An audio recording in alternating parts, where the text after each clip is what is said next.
जुळे सोलापूर भागातील विशेष करून प्रभाग क्रमांक 26 मधील अनेक नगरांमध्ये नागरिकांच्या समस्या आहेत, जसं की ड्रेनेज, पिण्याच्या पाण्याची पाईपलाईन, अंतर्गत रस्ते, दिवाबत्ती अशा अनेक समस्या निर्माण झाल्या असल्यानं महापालिकेत प्रशासक असल्यामुळे त्यांना निवेदन देऊन काहीच उपयोग होत नाहीये। त्यामुळे जिल्ह्याचे पालकमंत्री सन्माननीय चंद्रकांतदादा पाटील यांना भाजपा अनुसूचित जमाती प्रदेश कार्यकारिणी सदस्य तथा माजी नगरसेविका राजश्री चव्हाण यांनी समक्ष भेटून प्रभाग क्रमांक 26 मधील समस्या सांगितल्या। त्यामुळे खालील नगरांचा कायापालट होणार असून मंजूर डीपी रस्ते केंद्र शासनाच्या धूळमुक्त योजनेअंतर्गत घेतल्यानं प्रभाग क्रमांक 26 मधील अनेक वर्षापासून प्रलंबित असलेले रस्ते व त्यांचा प्रश्न मार्गी लागला। त्यामुळे नागरिकांचे जटिल प्रश्न सोडवता येतील। भविष्यात भाजपा पक्षाला पोषक वातावरण निर्माण होईल अशी विनंती पालकमंत्र्यांना यावेळी करण्यात आली व सदर कामं प्राधान्याने करण्यात येतील असं ठोस आश्वासन यावेळी पालकमंत्र्यांनी दिलं। सौ राजश्री चव्हाण यांनी निवेदन दिलं, त्यासाठी पाठपुरावाही चालू केलाय। त्यामुळे प्रभाग क्रमांक 26 मधील नागरिकांच्या अनेक समस्या सुटणार हे मात्र नक्की आहे। प्रभाग क्रमांक 26 मधील विविध नगरांचा आता कायापालट होणार आहे। प्रभाग क्रमांक 26 मधील मंजूर लेआउट डीपी प्रमाणे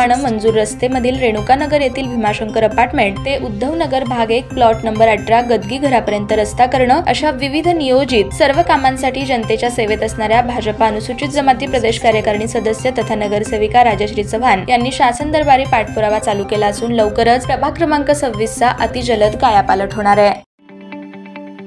ताज्या बातम्या पाहण्यासाठी प्राईम महाराष्ट्र न्यूज चॅनलला सबस्क्राईब करा।